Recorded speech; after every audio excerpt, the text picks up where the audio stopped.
لله كله بخير. الأخ أحمد سوري ما شاء الله وعايش في تركيا. الحمد لله على سلامتكم الله يسلمك يا رب. والحمد لله على سلامة السوريين كلهم. الله يفرحكم بالوطن تاعكم ويفرح جميع المسلمين. سألتني سؤال وانا بغيت نشاركه مع الجمهور المغربي وهو يساعدنا اكثر. تمام. هو قال لي سوريا الان بدون جمارك. اي شخص بغى يمشي يدير تجاره في سوريا ما فيش جمارك. قلت له كويس. قال لي شنو التجاره اللي تصير احسن؟ قلت له السوق صعيب. صحيح. السوق صعيب لان في ناس يشتروا الغالي وفي ناس يشتروا الرخيص. تتلخبط الامور. انا نصحته في الدومين تاعي الاول هو التجاره في السبوتات، السبوت ديال الاناره. واش متفقين معايا نتوما ولا لا؟ علاش؟ لان البلاد سمح لي قطعتك، لان البلاد كانت في حرب وكانت في فوضى وكانت في هذا، حتى المنازل مدمره ولا السبوتات مو الأضوية العادية، السبوت اللي بنحط السبوتات. لانه هو قال لك بغيت راس مال مثلا اللي غادي نبدا فيه ما تكونش عندي تجاره في الاول كبيره، بغيتها صغيره. قلت لي كاينين الاواني المنزليه. تفضل حبيبي. ممكن يكون مثلا واحد يكون في عنده محل ويوزع ولا بس يكون مستودع وهو يوزع احسن يعني في لا، رايك؟ هو اي شخص يبغى يدير تجاره لازم يوقف بنفسه.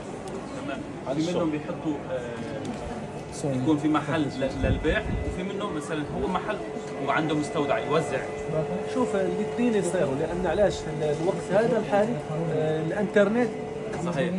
انت تصور ما عندك محل، ما عندك اي شيء، بس عندك مخزن وتصور السلعه اللي فيها والناس يتصلوا بك. اهم شيء هو السيرفيس. صحيح. السيرفيس يكون كويس، الاتصال مع الزباين. انا عندي ضعف الاتصال مع الزباين، الناس يتصلوا بي يوميا من المغرب من ايطاليا من هذا، لكن صعب عليا. ليش؟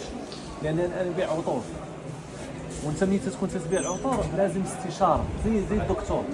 يتكلم معاك واحد يعرف العطور الغاليه، لازم تتكلم معاه بفكره بهوسه على العطور وبجنونه على العطور. في واحد لا يعرف شيء على العطور، لازم تعطيه الحاجه اللي يحبها، وديما يمشي للحاجه حلوه، يمشي للحاجه اللي معروفه حتى العقل ديالو يعرفها. لما فرشها الله جميله لانه يعرفها، دماغه قرأها على طول. لما ترش حاجه غاليه ولا حاجه فيها عود ولا حاجه فيها التوابل ولا هذا ما يعرفهاش، يقول لك لا لا لا، مع العلم انها غاليه في السوق وجودتها احسن والجماليه اللي فيها العطر يكون شخصك. صحيح. فهمتي علي؟ ما شاء الله عليك فهمان بهالشغلات يعني. الحمد لله. كم سنه صار لك تعمل تجاره؟ وانا من صغري انا تقريبا شو نقول لك 8 سنين خرجت للتجاره. انا كنت بدرس التجاره. طبعا انت مجال العطور انت فاتح مثلا محل ولا شركه كبيره؟ الحمد لله شركه كبيره. هي محل، عندي محل الاول في الدار البيضاء والثاني في الدار البيضاء، وفي فرانشيز. تعرف الفرانشيز؟ كنت ببيع الاسم والان وقفت، لان صعب يكون عندك فرانشيز والناس اللي معاك ما يكونوش نفس العقليه تاعك، يكون عقليه اخرى ولا تفكيرهم تفكير اخر. صعب، لازم تضبطهم. ليش انا سويت حبست؟ عشان قوي المعرفه تاعي في الفرانشيز، مش في دومين العطور، في الفرانشيز. بعدين ممكن اعطيه الاسم، لان صعب تعطي اسمك لشخص ما يحافظ عليه. صحيح. ممكن يحافظ عليه في البيع، في التجاره، في النظافه، في هذا، لكن في الكلام مع الناس. صحيح. الاستشاره الطبيه ماشي استشاره حتى انا اقول لهم بياع العطور مش هو طبيب نفسي. ممكن تيجي مرة تقول له اعطيني اخر عطر في الصوت.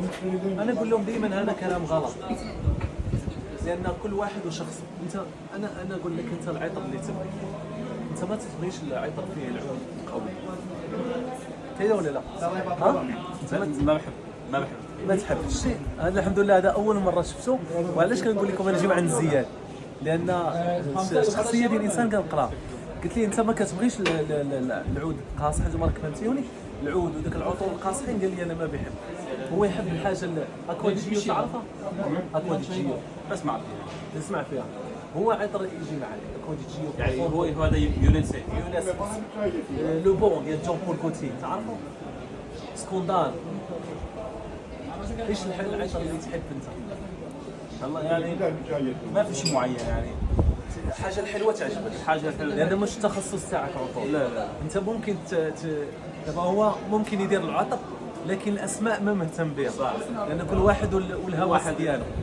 الاسم يعني ما بركز عليه كثير. الاسم ما بركز، داكشي اللي كنقول للناس دابا. الناس ملي كيدويو معايا مباشره في الهاتف ولا هذا، بس تعرفوا ما عندوش علاقه بالعطور ولا شيء، ما تحاول توجهوا العطور حلوه، العطور خفيفه، ما هي ثقيله. صحيح. فهمتي علي؟ وحسب الكلام الشخص، لما يكون الشخص قوي تعرف الشخص لما يكون قوي، اداري، عسكري، ضابط طبعا يكون كلامه حتى الوقفه تاعو حتى في الجيش غير. يكون واحد في القاضي ولا ايش، تعرف كلامه. مش حتى النساء اللي يشتغلون في قطاع الدوله او قطاع يكونوا اداريين، يكونوا مخزن، يكونوا احنا نقولوا مخزنيين، نقولوا تعرف قويين. صحيح. مش زي النساء تاع البيت تاع الطعام تاع كل واحد غير. الطبخ، كل نساء تتغير وكل واحد ايش يعجبها في العطور. اسمحوا لي طولت عليكم، ما في مشكله. ولكن السؤال اللي مازال تنقلبوا عليه، شنو الدومين اللي يعجبكم اللي نقدر ننصح به اخويا احمد ان شاء الله في الكومنتير ديالكم؟